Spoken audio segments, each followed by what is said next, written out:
The Bone Hour, Part 1. Chapter 1, The Silence at 3 a.m. There was no sign of forced entry. No blood. No struggle. Just the clock on the kitchen wall, frozen at 3 a.m. And the bones, arranged with a precision that felt almost reverent. Detective Mariana Holt stood at the threshold of the bedroom in stunned silence. Her gloved hands hung limply at her sides. The air was cold, not from any open window, but from something else, something wrong. "We didn't move a thing," the uniform behind her muttered. "Swear to God. Just like we found it." The skeleton lay on the bed, if you could call it that. No mattress, no linens, just the metal frame stripped bare. The bones were white, unnaturally clean, as if they'd never been wrapped in flesh. The skull rested on the pillow, jaw closed in perfect symmetry. Each vertebra was stacked with exacting care. The ribs flared outward in a fan-like shape, arms crossed delicately across the sternum. The pelvis had been tilted upward. The knees tucked under the chin. The entire pose was fetal. As if the body was preparing to be born. Or to return to where it came from. Mariana stepped closer. Her boots echoed faintly against the hardwood. A few scraps of clothing lay folded on the dresser, a schoolteacher's uniform blouse, pressed slacks, neatly laundered socks. The ID on the nightstand read, David Weir. Age 46. A quiet man. No enemies. No noise complaints. A history of punctuality, silence, and solitude. The kind of man who slipped through life without ever disturbing it. Until now. "What the hell does this?" she whispered. No tools. No tissue left. Every inch stripped. She turned. Forensics had already begun the 3D scan. The tech's face was pale, mouth thin. "Ma'am," he said softly.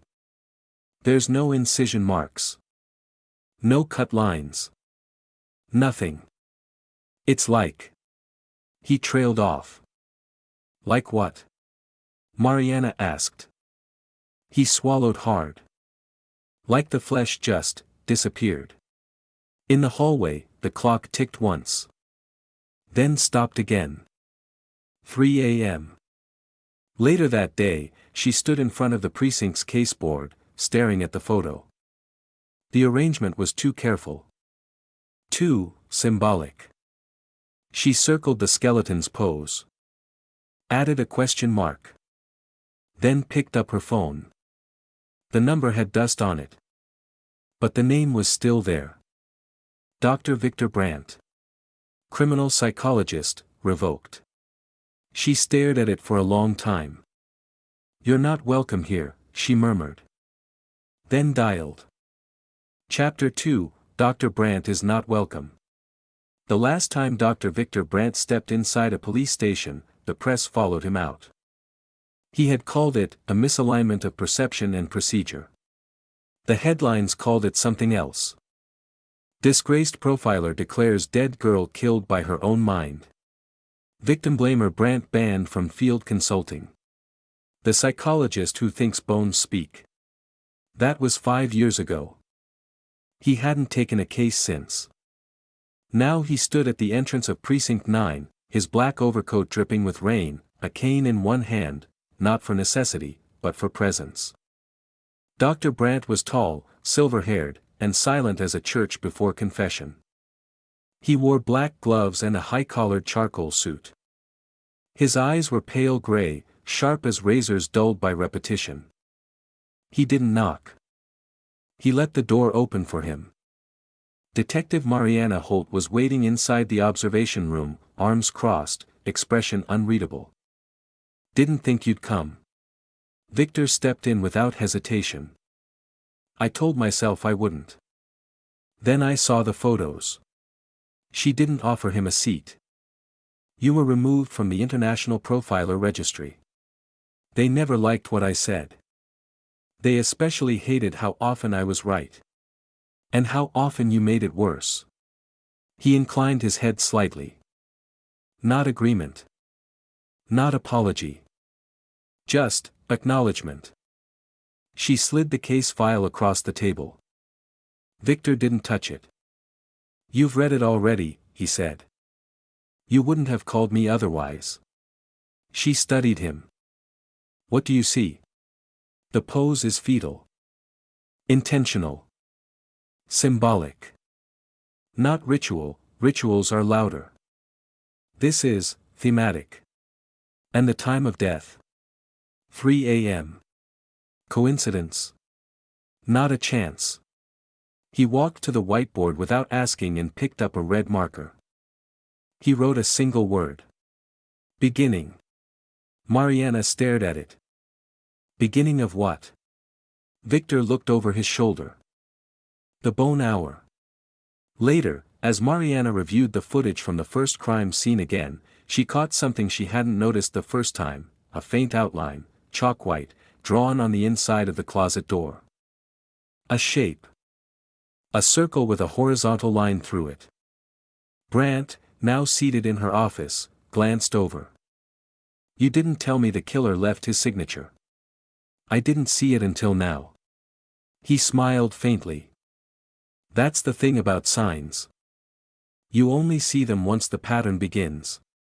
And what's the pattern? Victor's smile vanished. He's not killing people.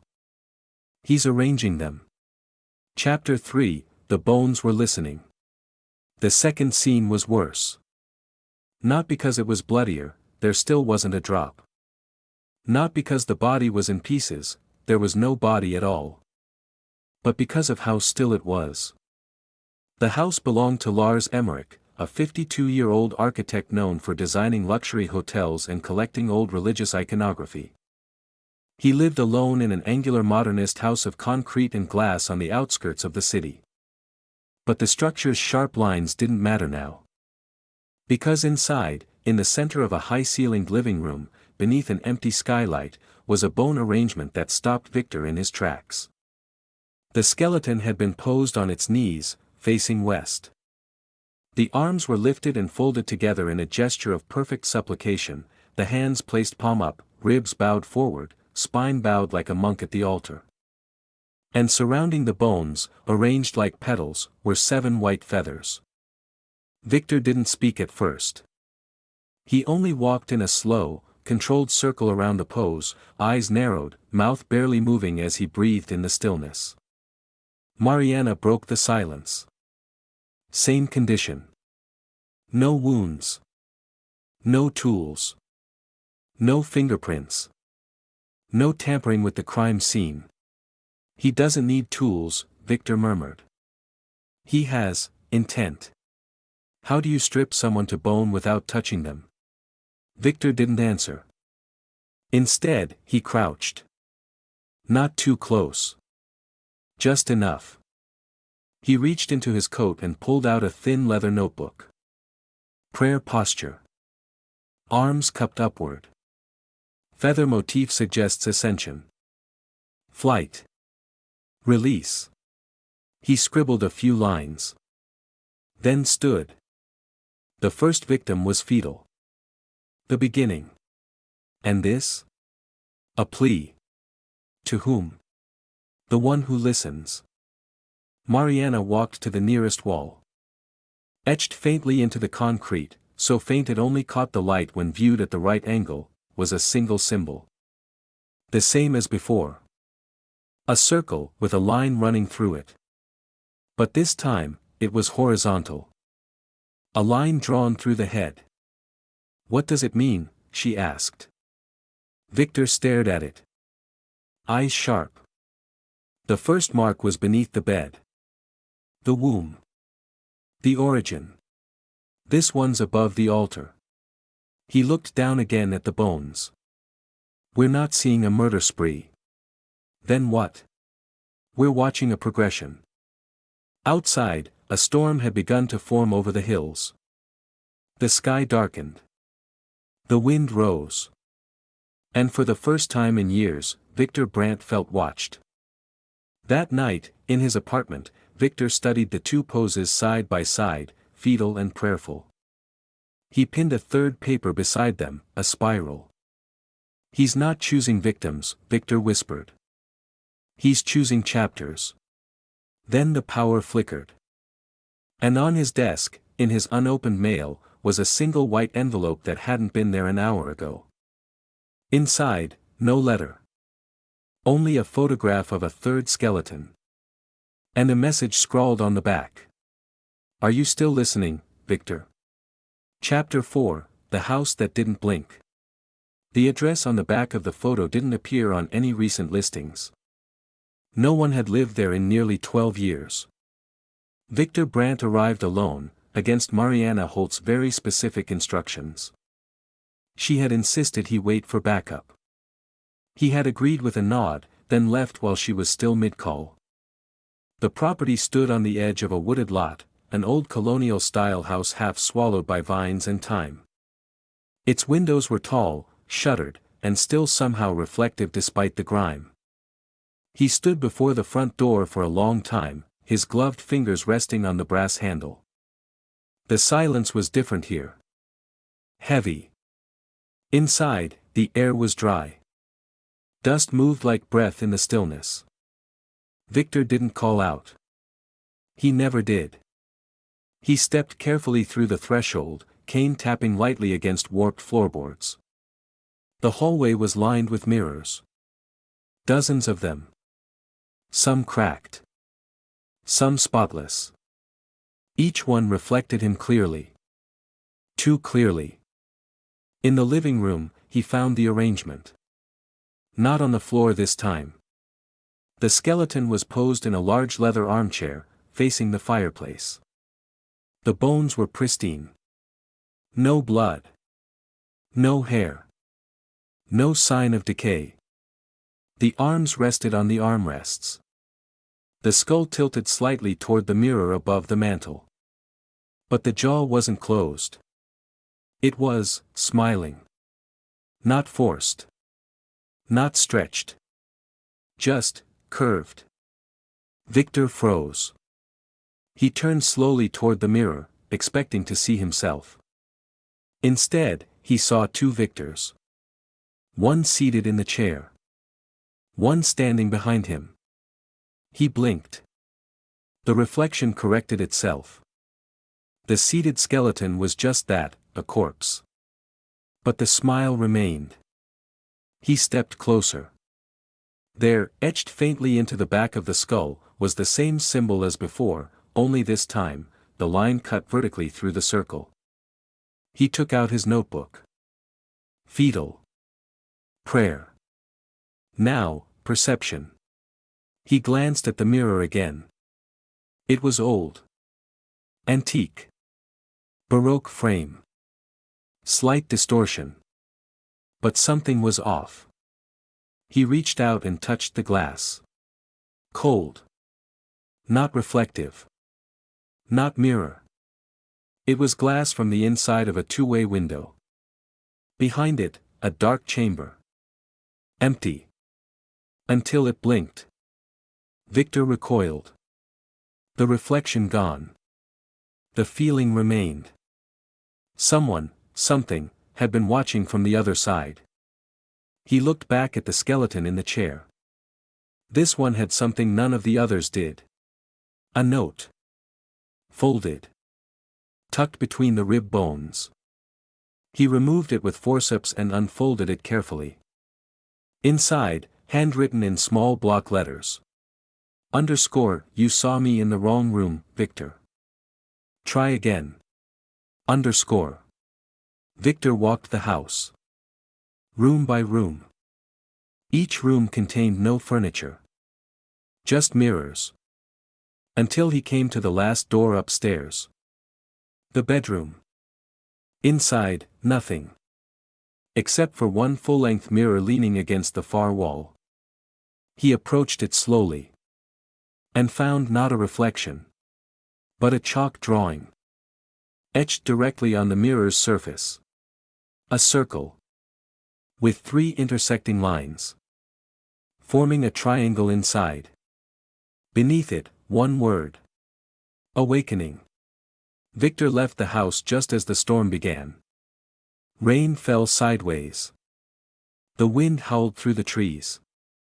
He stepped into his car, soaked to the bone, and pulled out his notebook. He added a new section. The killer's language, working theory. 1. Fetal, origin. 2. Prayer, supplication. 3. Watcher, consciousness. 4. Redacted, next. A knock on the passenger window made him jump. Mariana Holt, soaked, furious. You said you'd wait. Victor looked at her. He's building something. A shrine? No. A self. Chapter 5, Symmetry of the Unseen. Victor didn't sleep. He rarely did. Instead, he sat in his dim apartment surrounded by case files, mirrors covered in black cloth, and a whiteboard that resembled less a timeline and more an abstract rendering of the human mind. He had drawn 7 circles, each connected by thin red thread, and labeled them with simple, clinical terms. Birth. Belief. Perception. Identity. Memory. Shame. Will. 3 were now crossed out. Fetal.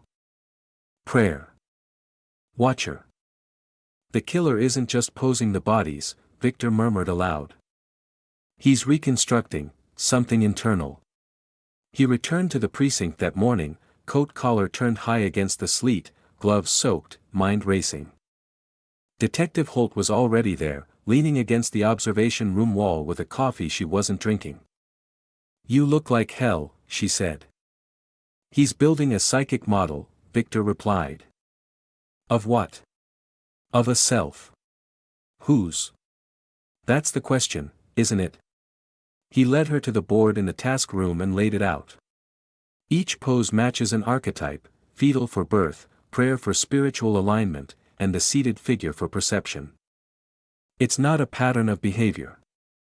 It's a progression. The killer is walking us through a psychological structure. So he's a symbolic psychopath? He's not killing for satisfaction.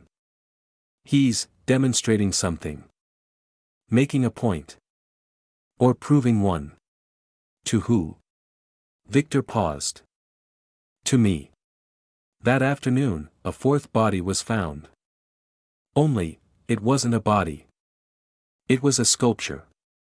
Inside a sealed freight elevator at an abandoned factory near the edge of the industrial district, investigators found a structure made entirely from bones, but none human.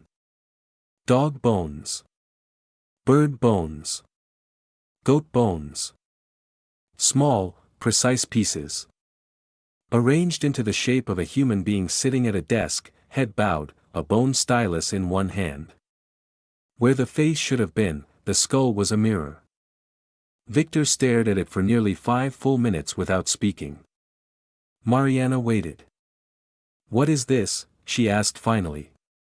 Victor stepped closer, removing one glove to press his bare fingertips against the side of the sculpture. Memory, he said quietly. A mockery of it. He circled the display. Etched into the concrete wall above the elevator shaft was a single line. The mind is not a house. It is a trapdoor. Victor scribbled the phrase in his notebook and said nothing the rest of the night. At 3 a.m., his phone rang. Not a call. A voice memo. No number. He played it once. A whisper. Victor. Do you remember the one you missed? Then a soft sound. Like bones brushing against each other. Then silence. He played it again. The voice was familiar. Not from the killer. But from before. Chapter 6, The Bone Choir. The voice on the recording was hers. Victor hadn't heard it in nearly 6 years, but it carved its way through his nerves like a scalpel through parchment. Victor. Do you remember the one you missed? He sat frozen in the dark, the voice memo replaying in his mind, each whisper clearer than the last. The sound after the voice, the subtle rasp, like something brushing bone against bone, wasn't background noise. It was intentional. A signal. A ritual.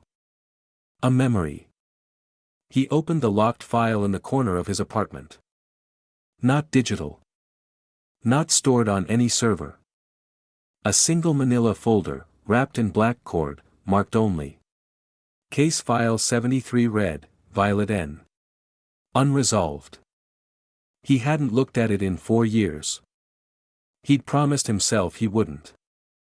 Inside were 6 photographs. All identical. A girl, Violet Newman, age 23. Philosophy student. Aspiring poet. She had vanished without a trace in the middle of a crowded tram station in Munich. 1 second there. Next, gone. No CCTV footage. No ransom. No remains. No answers. Except the note left in her journal. I am not vanishing. I am evolving. The original case had been dismissed as suicide. Victor had called it something else. Transpsychological reformation. The media, and his department, had called it madness. Now her voice was back. And so was the case. The next day, he visited the only man who had ever believed his theory. Dr. Albrecht Strauss. Retired forensic linguist. Former colleague. Now nearly blind. He lived in a quiet facility outside the city, surrounded by books he could no longer read but still remembered by heart. Victor found him in the sunroom, alone, listening to Bach. You shouldn't have come, Albrecht said softly. She's speaking again, Victor replied. Albrecht nodded once. The girl with the spiral mind. Victor showed him the audio file. Albrecht held the device like it was a rosary. You remember what she said in her final essay? He asked. Victor did. Every word. If the soul cannot be removed, it must be rearranged. Albrecht leaned forward. I hear more than her in that recording. You hear him. The choir. Victor's voice dropped. What do you mean, the choir? The old man smiled without mirth. The Bone Choir, Victor. You named them. Chapter 7, Who Dreams in Bone? Victor left the facility in a daze. Rain began to fall again, light, steady, bone-chilling. He didn't go home. Instead, he went back to the most recent scene, the sculpture in the elevator, and studied it again. The figure at the desk. The mirrored skull. The bone stylus. This wasn't a murder scene. It was a recreation. A representation of someone who once thought, once believed. He placed his hand on the concrete wall and closed his eyes. You're not building a shrine, he whispered. You're building a classroom. And the choir? The phrase had first appeared in his own notes during the Violet case. Multiple symbolic presences arranged as one consciousness. A choir of intention. One voice, many tones. Not a person. A structure. He had proposed, once, long ago, that some killings weren't executions, but lessons. Crimes as pedagogical constructs. They'd laughed him out of the room. Back at the precinct, Mariana confronted him. You've been holding something back. He gave her the file. She read it. Slowly. Quietly. At the end. You think this girl is connected? No, Victor said. I think she's part of it. But she was never found. Exactly. That night, a new photo appeared in Victor's mailbox. No envelope. Just an image of a fifth scene. This time, not bones. But 7 mirrors. Hung in a circle. And in the center. A chair. Empty. Waiting. On the back of the photo. We are listening. Are you ready to join the choir? Chapter 8, The House That Listens. The address wasn't printed. It was whispered. An anonymous voicemail left on Mariana Holt's desk line at 2:59 a.m., 1 minute before the bone hour. A deep male voice. No accent. No distortion. Just the calm cadence of someone used to giving lectures. Victor knows the place. He's been there before. It remembers him. Victor didn't speak during the drive. Mariana drove, but the silence between them was weighted and tight. He gripped the cane beside him like a tether, his knuckles pale beneath his gloves. "What are we walking into?" she asked. "A conversation," he replied. "One I thought I ended 6 years ago." The house sat at the end of a private road near the edge of the city, half swallowed by forest, hidden behind a wrought iron gate twisted into spiral motifs. He had been here before. Years ago. With Violet. Inside, the house was not abandoned. It was curated. Every room was a stage. The living room, an exact replica of Victor's office from his university years, down to the brass reading lamp and the crimson wingback chair he used to lecture from. The kitchen, modern, untouched, sterile, except for the 7 knives neatly aligned on the counter. One was missing. The walls bore no paintings, only mirrors, each etched faintly with names Victor remembered. Names from old case files.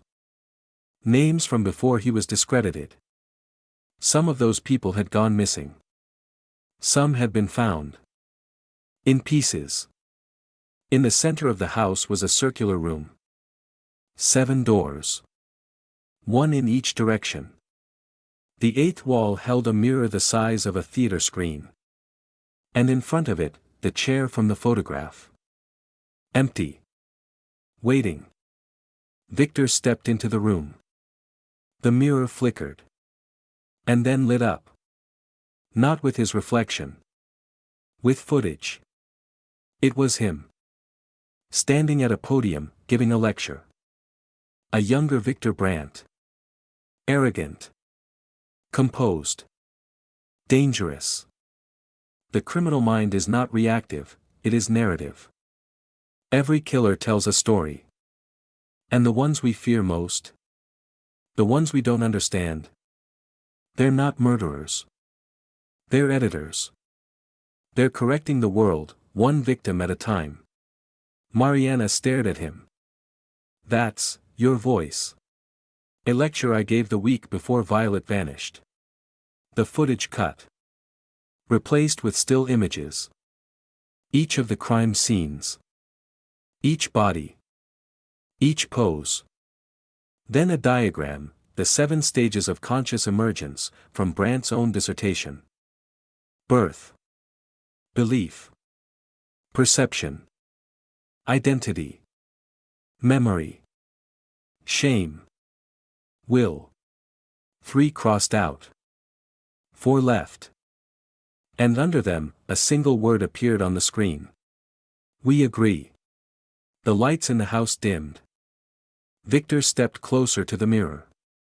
"You're using my theories," he said aloud. No answer. Just a pulse in the mirror's surface. Like a breath held in a chest of glass. He turned toward Mariana. "He's not copying me." "Then what is he doing?" "He's continuing the work I abandoned." Then the room spoke. Not through speakers. Not through tape. The sound came from the walls themselves. The timbre was familiar. It was Violet's voice. What you called madness, Victor, was just unfinished. We are finishing it. And we saved a seat. The mirror went black. The house went silent. And for the first time in years, Victor felt the old sensation he had worked so hard to kill. Hope. Twisted. Terrible. Addictive. Because what if they weren't just killing? What if they were right? Chapter 9, The Bones Are Not Alone. They were found in a cathedral that no longer held services. St. Aldrich's, on the northern edge of the city, boarded up after the roof collapsed a decade ago. A place filled with dust, pigeons, and memory. But now, it held something else. Victor arrived before sunrise, his coat damp from the icy wind. The precinct had already secured the perimeter, but no one had stepped inside. They were waiting for him. For the first time since the case began. Victor understood why.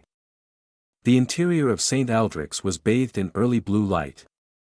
What little glass remained in the high windows caught the dawn and fractured it across the stone floor. The pews had been rearranged, angled like rays, all facing the altar, where the killer had once again created his art. But this time, there wasn't one skeleton. There were two. The first was posed on its knees, spine arched backward, arms flung wide as if in the throes of an unseen rapture. The skull was tilted upward, jaw agape, almost singing. The second was seated directly in front of it, legs crossed, back straight, hands folded in its lap.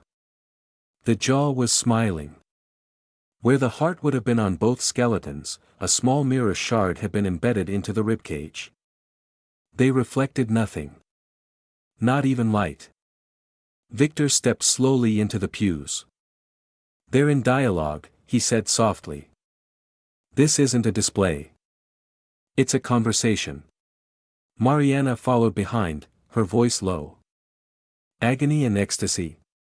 No. Recognition." He stepped up to the altar and circled the bodies, his mind racing. The seated figure is at peace. The other is, becoming. What does that mean? Victor didn't answer. He knelt beside the kneeling skeleton. There, barely visible, carved into the base of the spine, was a spiral symbol. Not etched with a knife, but burned with surgical precision. He removed his glove and touched it. The bone was still warm. Behind the altar, someone had written a phrase in dust. "We suffer to see clearly." Victor stared at the words, then walked to the second skeleton, the smiling one. Inside the mouth, resting on the tongue, was a rolled piece of parchment. He removed it carefully and opened it. Inside, one sentence. "Now you must choose, Victor." Beneath it, in a different ink. "Pain awakens memory. Joy awakens choice." Victor stood slowly. He didn't speak. He simply walked down the aisle, between the bent and broken pews, until he reached the choir loft above. He stared down at the two figures from above. From that angle, their arrangement became clear. A circle, split in half. Yin and yang. Pain and peace. The left brain and the right. Logic and dream. Back in the main hall, Mariana was pacing. "Why two now?" Victor's voice was cold. "Because the next stage is identity. And identity requires contrast." One of them resisted. "No," he said. They were chosen together. That night, he couldn't sleep. He rearranged the photographs of the scenes. First fetal. Then prayer. Then watcher. Then dialogue. A spiral began to form. One that didn't expand outward, but inward. Toward something. At 2:59 a.m., his phone buzzed. A new voice memo. This one was shorter. A child's voice. "I remember you." Then silence. Then a single knock at his front door. He opened it. No one was there. Just a box. Inside it, a single femur bone, clean, white, and carved with the initials. VN. Chapter 10, The Bone That Shouldn't Exist. Victor didn't move for a long time. The femur lay in the padded black box like a relic in a velvet coffin, gleaming under the soft lamplight of his apartment. Clean. Bleached. Unnaturally perfect.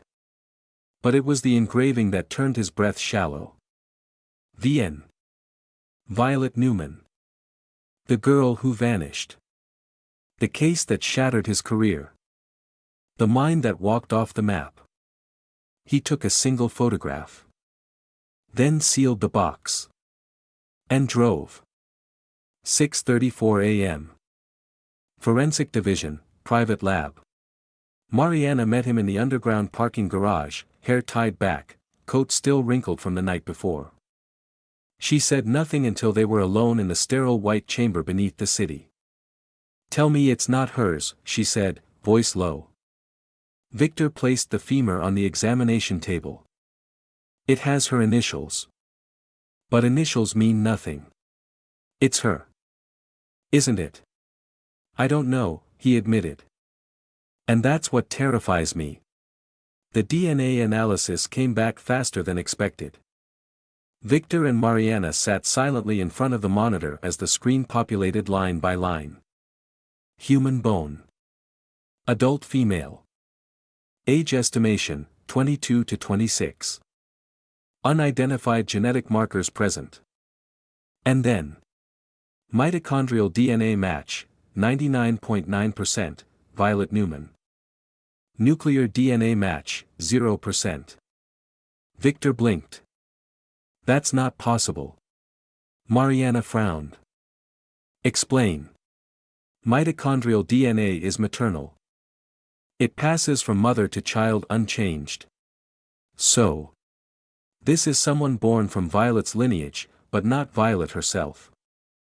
In biological terms, this bone belongs to someone who hasn't been born yet. She stared at him, stunned. "That's impossible. So is the rest of this case." Victor stared at the femur, suddenly no longer seeing a clue, but a message encoded in ancestry. A fracture in identity. He picked up his notebook and wrote. "The bone is a paradox. Symbol of death. Carrier of time. Container of inheritance." As they prepared to leave the lab, the power flickered once. Then again. And the hallway lights dimmed to red emergency mode. "What now?" Mariana asked. Victor was already moving, cane tapping hard against the linoleum. "They're telling me I'm not just part of the equation. I'm part of the source." That evening. Victor's apartment. He returned home to find everything rearranged. Books alphabetized in reverse. Coffee mug placed exactly in the center of the stove. A photograph of Violet, once hidden in a locked drawer, now pinned to the wall. Below it, drawn in chalk. "The seed remembers." On his desk, his own handwriting, but he hadn't written it. She didn't disappear. She bloomed. And beneath it, in new ink. "Come see where she grew." A final note, written on the back of his own lecture from 6 years ago. Asterisk, "The hour bends, Victor. Time is not the line you walked. We planted her in the spiral. Will you walk it again?" Asterisk. He stared at the bone. And understood, for the first time, that the bone hour wasn't about death at all. It was about transformation. Chapter 11, Death in Triptych. The scene was found in an abandoned theater, the Lamplight Repertory, closed since a fire gutted the West Wing over a decade ago. Now, the dust-covered velvet seats faced a performance of silence, one staged with brutal artistry. Victor entered the auditorium with Mariana and 2 crime scene techs, but the moment he stepped into the dark, his body stopped moving. He could feel it, like a pulse in the air. The bone hour hadn't left a message. It had left a cathedral of intent. The stage was lit by 3 floodlights. Each one illuminated a panel of a human tableau. Left stage, a skeleton seated in a chair of twisted metal, arms folded tightly, head bowed. The bones appeared denser than usual, aged. Weathered. As if the body had carried a weight it could not name. A mirror lay shattered at its feet. Center stage, a skeleton suspended in midair by transparent wires, arms stretched in a cruciform, ribs opened like wings. The jaw hung slightly ajar, as though caught mid-breath. A thin golden thread ran from its skull to the rafters. Right stage, a skeleton standing freely, upright and unsupported, posed as if walking forward with one hand outstretched. No facial bones remained, just an empty mask, smooth and blank. On the floor beneath it, petals. Fresh. Red. Soft. Mariana's breath caught. What in God's name? Victor stepped forward, slowly. It's not God who's being worshipped. He approached the left panel first. Kneeling beside the seated skeleton, he examined the spine. The vertebrae were fused unnaturally, surgically. He whispered. The past. The burdened self. The center panel, suspended in cruciform, bore no fingerprints, no blood, no visible entry wound. Victor circled it carefully, eyes narrowing. On the left hand, a ring. His ring. The one he had lost 6 years ago, the night Violet vanished. This is the present, he muttered. Sacrificed to the pattern. Then he turned to the figure on the right.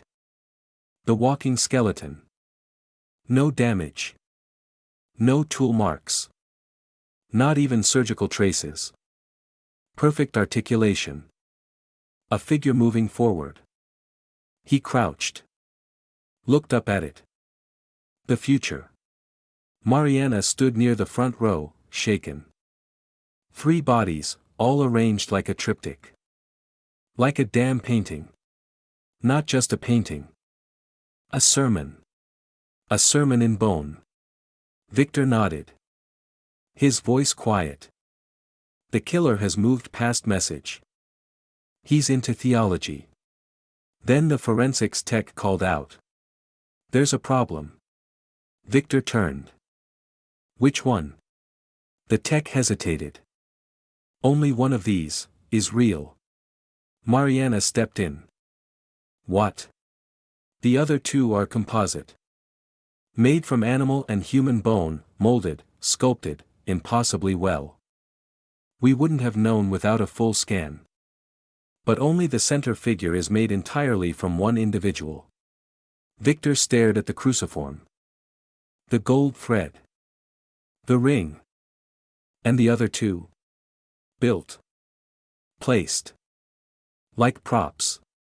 Victor turned back to the stage. And for the first time, he felt something that chilled him deeper than fear. Recognition. He's staging a resurrection, he said slowly. Not of one person, but of an idea. What idea? Mariana asked. Victor stared at the center figure. That death is just structure. That the self doesn't decay, it just needs a new form. That night, back in his apartment, Victor reviewed the scene photos. The cruciform figure.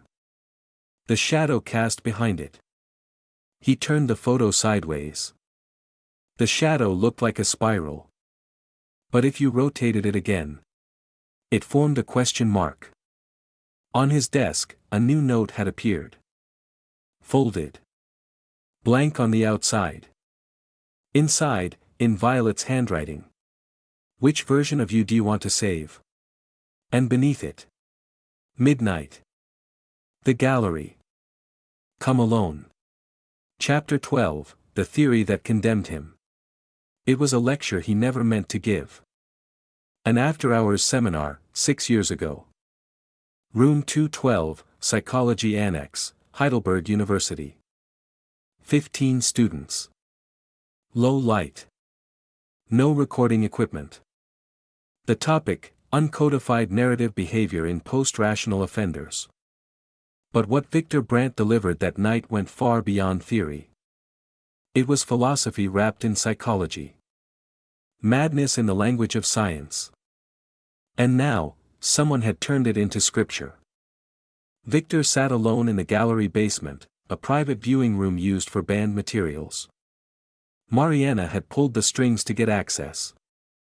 She wasn't with him. This was something he had to face alone. He pressed play on the old reel-to-reel, expecting silence. Instead, he heard his own voice. But not from a police recording. Not surveillance. Someone had been there that night. And they had recorded everything. If the structure of the mind is more symbol than neuron, Victor's younger voice said, calm and smooth, then perhaps identity is not lost in death, but shattered into useful pieces. What if the killer doesn't see bodies, but sentences? And what if, in their mind, they are not destroying life, but correcting grammar? There was a pause. And then the line that had ended everything. The most dangerous murderer is not the one who hates. It is the one who edits. Victor stopped the tape. The room was silent except for the soft hiss of the reel spinning to a halt. He sat with his hands folded, unmoving. That sentence had been quoted back to him at his disciplinary hearing. Psychological pornography, one reviewer had called it. An invitation to intellectualize monstrosity. But now he understood the truth. The bone hour hadn't started on its own. It had listened. It had studied. And it had written its script on his bones. He left the gallery before midnight, the city soaked in rain and traffic. He didn't call Mariana. He didn't go home. He went to the address on the note. An old art gallery in the warehouse district. Abandoned. Crumbling. Still locked. But someone had left the key on the step. Wrapped in black ribbon. Inside, the gallery was dark. Except for the single spotlight illuminating a pedestal at the far end of the room. Victor walked toward it slowly. On the pedestal sat an object beneath a glass dome. He lifted the cover. Inside was a skull. Not a human one. Something crafted. Made from layered pages of his own academic journals, folded, pressed, hardened into bone-like pulp. A paper skull, blank-eyed, mouth slightly open. Tucked into its jaw was a rolled scroll. He opened it. Ideas rot. You left yours to decay. We did not. We preserved the marrow of your mind. And from it, we grew. Victor stood in silence, the message trembling in his hand. Then, from the far wall, a soft voice. Do you remember what you said, Victor? We become what we describe most. He turned. No one there. But the spotlight flickered. And a second pedestal lit up. This one held a mirror. In it, he did not see his own reflection. He saw Violet. But not as she was. As she might be now. Older. Wiser. Eyes like lightning under glass. She smiled. And the mirror cracked. Chapter 13, The Portrait Room. Victor had to break into the archive. Not officially, there was no lock to pick, no security system to bypass. But emotionally, every step felt like a trespass into memory. The hidden corridor beneath the old fine arts building wasn't on any modern blueprint. Mariana had found a reference in a footnote buried inside Violet's last university paper. They no longer hang saints on walls. Only symbols. That single sentence led them to sublevel 3, behind a storage rack of forgotten canvases and sculptures too damaged for display. What they found? A narrow, windowless hallway. And at the end of it, a single wooden door, deep crimson, with a brass plaque etched with one word. Gallery. Victor opened it. And found the portrait room. There were 7 paintings, hung with precision along the circular chamber's stone walls. Candle sconces lined the space, no bulbs, just flames flickering with unnatural steadiness. The air smelled of linseed oil, wax, and aged dust. Each canvas was enormous, nearly floor to ceiling, and painted in brutal, exquisite detail. But these weren't artist renditions. They were exact depictions of the murder scenes. Almost as if painted before the deaths occurred. Portrait 1, Fetal Arrangement. David Weir, the teacher. Shown in the fetal position on a stripped metal bed, lit in cool blue tones. His mouth is closed. His eyes are not. In the shadow behind him, a faint outline of a womb with teeth. Portrait 2, Prayer Pose. Lars Emmerich, the architect. Kneeling in supplication, surrounded by feathers. The light falls on him like a confessional booth's sliver of grace. His reflection in the floor shows him standing, with his back turned. Portrait 3, The Watcher. The skeleton in the chair, smiling toward a mirror. But in the painting, the mirror shows someone else entirely, a silhouette wearing a plague doctor's mask. Portrait 4, The Dialogue. The two figures, ecstasy and agony. But here, the bone of the agony figure is beginning to crack, as if about to birth something.